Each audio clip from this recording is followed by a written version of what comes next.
I don't know all the details of what happened with Chris Fate, so I will try to reconstruct the situation, and even if it didn't happen exactly the same way, I think you will get the main idea. So my understanding is that Chris Fate had his crypto in Binance. It's the biggest crypto exchange in the world. Think about it's the same thing like, for example, you would hold your stock or your bonds in your stockbroker account. So if something happens, it's with that account, if it's getting hacked, it is responsibility of that exchange, of that broker. Then again, many crypto exchanges still being hacked and many customers of centralized exchanges suffered. But then Chris transferred his crypto to MetaMask. So MetaMask is a wallet, a crypto wallet on his computer. What happens then? There's two terms that you need to be familiar with. One is a public address or public key. Think about it as your bank account number. If I know your bank account number, I can transfer money to your account. But I would not be able, even though I know your bank account number, I cannot take money out. But there's another thing called private key. And the private key, if I know this, it is equivalent that you would share with me your details of your access to your online banking, for example. If I know your online access details, I can log in and take money out. So the private key can never be shared with anyone. No technical support, no friends, no family. Nobody says that let me just fix it for you, right? It doesn't work. So my understanding what happened was that Chris Fate, when he was setting up this account in MetaMask, part of the procedure is setting up private key. And private key, to make it more user-friendly for people, it's actually a long string of the numbers, but for user-friendliness, it's actually the sequence of the random words. And this sequence of the random words never, ever should be kept on your computer, on your phone, or emails. My understanding is that Chris Fate kept it on his phone, most likely he kept it as a photograph or something. So the moment it is on any digital device, it is available for hackers or can be available for hackers, right? I just want for you to think about certain analogy. Think about your crypto wallet as a vault, right? Think about this your MetaMask wallet as the door to this vault.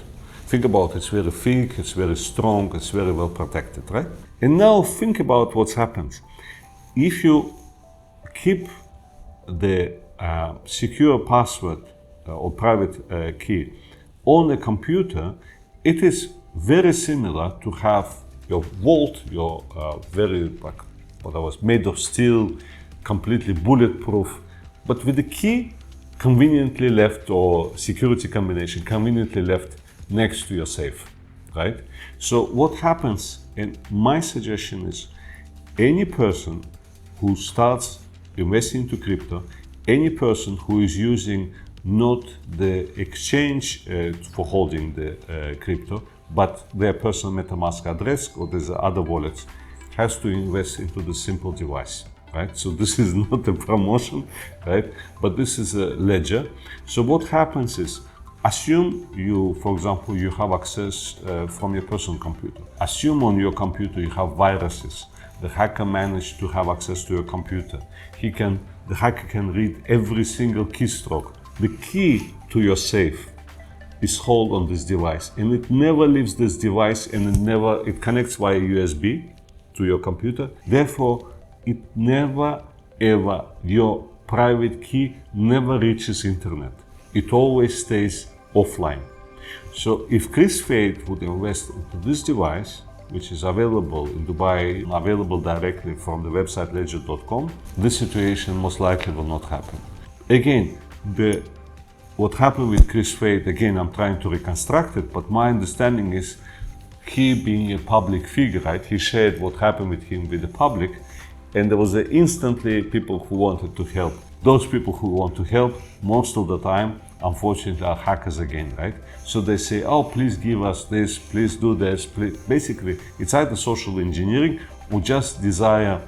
Every time when someone asks you, please click that link, please do this, please think about why they're planning to do this, right? Nobody ever, no technical support. It's the same thing like if you have a call from the bank, if they will say to you, hey, can you please give me your online access details? No bank will do that. So the same thing happens here. So it was a bit of social engineering, but by that time I think Chris Fade was alarmed. So he reacted to that correctly. He understood that was a hacker attack. The last thing is a little bit more complicated. I 99.9% confirm to you, if you invest into the hardware wallet, you remove 99% of the problems. What could happen, there's another thing that the smart hackers are coming up with recently, or relatively recently. When you open your wallet, suddenly you see there's some free coins arrive to your wallet, right? And they conveniently also put some address. So scamcoin.com.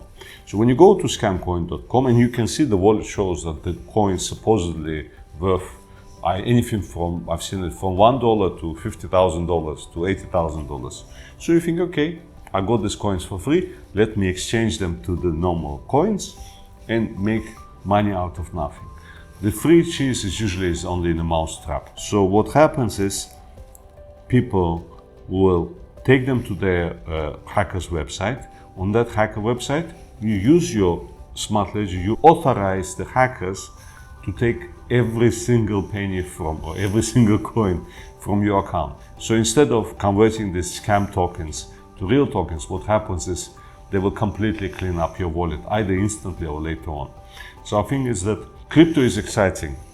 Crypto gives you a lot of investment opportunities, you can learn a lot, you can make some good money. But I think you have to be vigilant, you have to understand that for majority of the investment, there's no help desk, there's no technical support, there's no money back guarantee, there's no insurance. So you have to be very vigilant again. Please go to ledger.com or watch out. If you just Google search MetaMask hacked, you will see what happens. The biggest, I think, issue, I've seen someone losing, if I'm not mistaken, $20 million in the similar hack. So I think Chris Fade was relatively lucky because he lost only $10,000. But again, just before you move to the world of crypto, if you're planning to invest any reasonable amount of money, start from investing into the hardware wallet. Another question that we have, what do you think about this vaulted with a shared access when there's multiple people who can verify the access? Do you believe it's safe? I think this is multi-signature addresses. I think it makes sense. Again, will be equivalent, for example, if we have a bank account. So for example, we have a joint bank account. Whoever have joint bank account, for us to, let's say, to issue check, it should be 2 signatures. Or if I want to take money out, I need to prepare the transaction and you need to release the transaction. Usually the multi-signature is more relevant for, let's say, for example, if we run the crypto project, we take people's money, but people comfortable with any of us, but they want to make sure that none of us can run away with the investors' money.